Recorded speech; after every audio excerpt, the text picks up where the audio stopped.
Kabupaten Bekasi. Dalam video ini saya akan menjelaskan tentang hukum Newton 1. Hukum Newton adalah hukum dasar dinamika yang merumuskan pengaruh gaya terhadap perubahan gerak benda. Hukum ini terbagi menjadi 3, yaitu hukum Newton 1, hukum Newton 2, dan hukum Newton 3. Hukum Newton 1 menyatakan bahwa suatu benda tidak dapat bergerak selama gaya yang bekerja padanya adalah 0. Atau suatu benda yang bergerak lurus akan tetap bergerak selama tidak ada gaya lain yang mempengaruhinya. Hukum ini juga dapat disebut sebagai hukum inersia atau kelembaman. Secara matematis, hukum ini dirumuskan sebagai sigma F sama dengan 0. Sigma F adalah resultan gaya yang bekerja pada benda. Satuannya adalah Newton. Mari kita buktikan hukum Newton 1. Oke, alat yang dibutuhkan adalah selembar kertas dan juga gelas. Untuk percobaan pertama, kita akan mencoba menarik kertas secara cepat. Oke, perhatikan posisi gelasnya ya teman-teman. Lihat, gelas tidak bergerak. Ini terjadi karena gelas mempertahankan posisinya. Dan juga resultan gaya yang bekerja sama dengan 0. Oke, kita akan masuk ke percobaan kedua. Kita akan menarik gelas secara lambat. Perhatikan posisi gelasnya. Gelas mengikuti kemana arah kertas bergerak.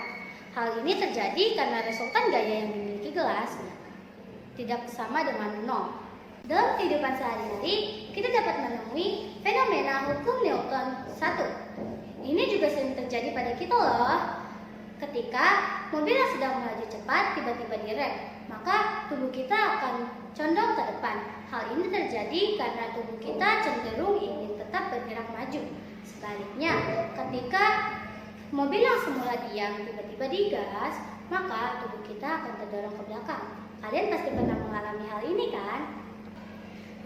Setelah mempelajari hukum Newton 1, saya belajar bahwa hukum Newton 1 juga disebut sebagai hukum kelembaman atau inersia.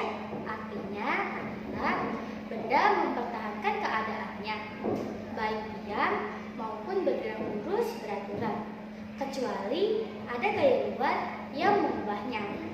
Dan saya mengerti mengapa ketika mobil tiba-tiba direm, tubuh saya akan terdorong ke depan.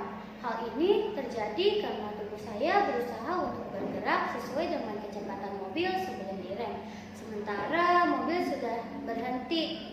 Hal ini juga menjelaskan mengapa sabuk pengaman penting dalam berkendara adalah untuk menjaga keselamatan kita dalam berkendara. Sekian penjelasan dari saya. Namun sebelum saya mengundurkan diri, izinkan saya untuk membaca pantun. Burung dara, burung cendrawasih, cari dulu di Papua. Cukup sekian, terima kasih. Semoga bermanfaat untuk semua.